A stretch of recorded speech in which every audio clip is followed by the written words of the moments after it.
I was watching Bill Maher this weekend casually, and I heard one of the most stunning interactions I've ever heard on his show about Ukraine. I want to show it for you guys. Here it is. I agree with you. We should defend Ukraine. But it is them who's doing it. That's right. Like, they're the ones who are fighting and dying and living with missiles raining down on them all the time. It's great for us. We don't have to do anything. Money, we got plenty of that. Do you notice the money that's missing because we sent it to Ukraine? None of us do. But we're not the ones who are actually dying. And I wonder if, at the end of the day, are they really going to defeat Russia? Are they really going to defeat Russia? They're not going to get their land back. They're not going to get their... Nobody believes that they're going to get all their land back. Wait, this is interesting. Nobody believes they're going to get their land back? All of their land back, And yeah. we're still letting them die for it.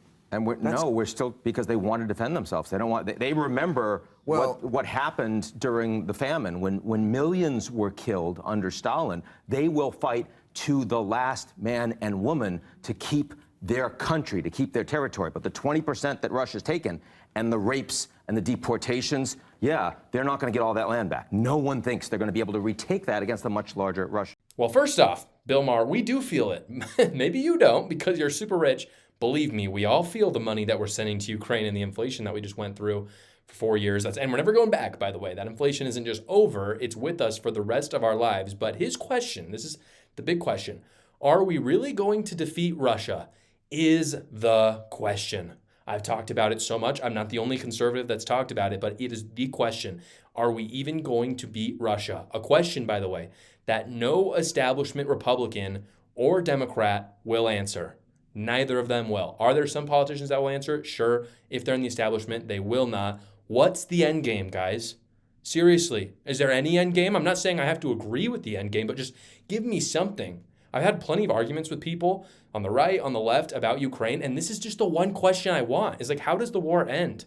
And they can't give me that answer. The answer is always send more money to Ukraine. Send more money to Ukraine. And what Bill Maher says is so fascinating. It's crazy how open, by the way, this is a liberal panel. It's very crazy how open they were about this when they said nobody believes Ukraine is getting their land back. That really surprised me because if you talk to some of the crazy people on the far left, they don't say that. They actually totally believe Ukraine's going to get their land back. So for these people to be honest and say that they're not going to get their land back was refreshing. But here's the deal. What are we doing? If we don't believe that Ukraine is ever going to get their land back, then why is the war still happening? Let's end it. Call up Putin and say these exact words. Look, you shouldn't have invaded Ukraine. That's a non-starter. You're a thug, non-starter. But we know your men are dying, and Ukraine is having people die as well. We're freezing the lines. The war is over. Ukraine doesn't get a fire in Russia, which is happening and is frankly concerning on its own. Russia doesn't get a fire in Ukraine anymore. We won't officially again, I'm speaking on behalf of the United States right now to Putin.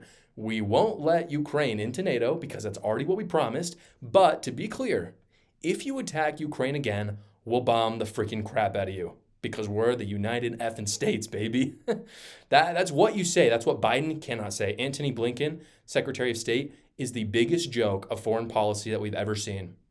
This doesn't require, if you're super into foreign policy, you agree with me. If you're not super into foreign policy and you're just a logical human being, you agree with me. Because it's impossible to see what is going on in today's world and see it as a good thing, especially compared to the relative peace that we had under Donald Trump for 4 years. And again, Ukraine, I'm sorry that the land is done.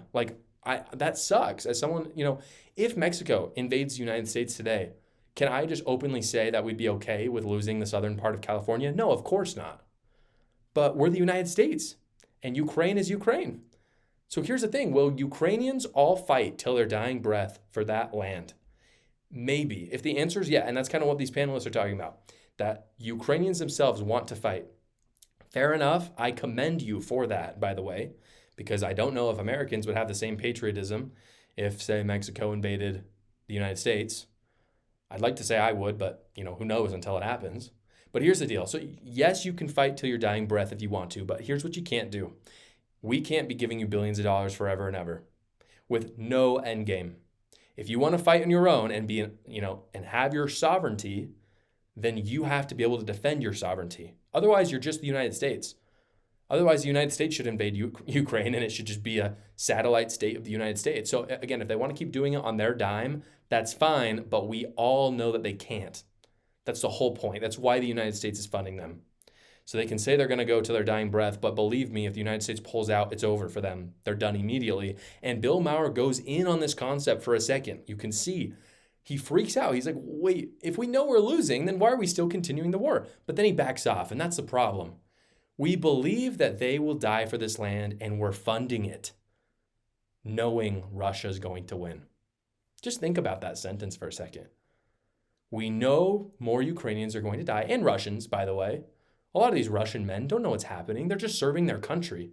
They're just pawns of Putin. Do I feel bad for Putin? No, but do I feel bad for these families who are losing their young men? Of course I do. And I feel bad for these young men who are losing their lives. We believe, again, that Ukraine is going to ultimately lose, yet we continue to fund it.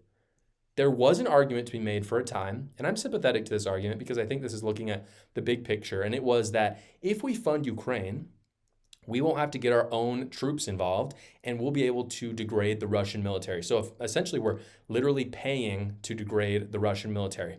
For a time, that might have been a decent strategy, especially at the beginning when the war was kind of unknown. We didn't really know what was going on. I actually am okay with that, okay? But I'm sorry, I don't think that it's worth Ukrainian lives anymore, or U.S. inflation, by the way, for what's going on. So I think we should say no to war. I don't think that should be really controversial, especially if everyone believes that Russia's going to win anyway. Freeze the lines where they are, end the war. By the way, I believe Trump's going to do this on day one. He's going to get on the phone. The left are going to criticize him. They can criticize him all day long, but I think the war will end on day one if he makes a call similar to what I outlined in the show today.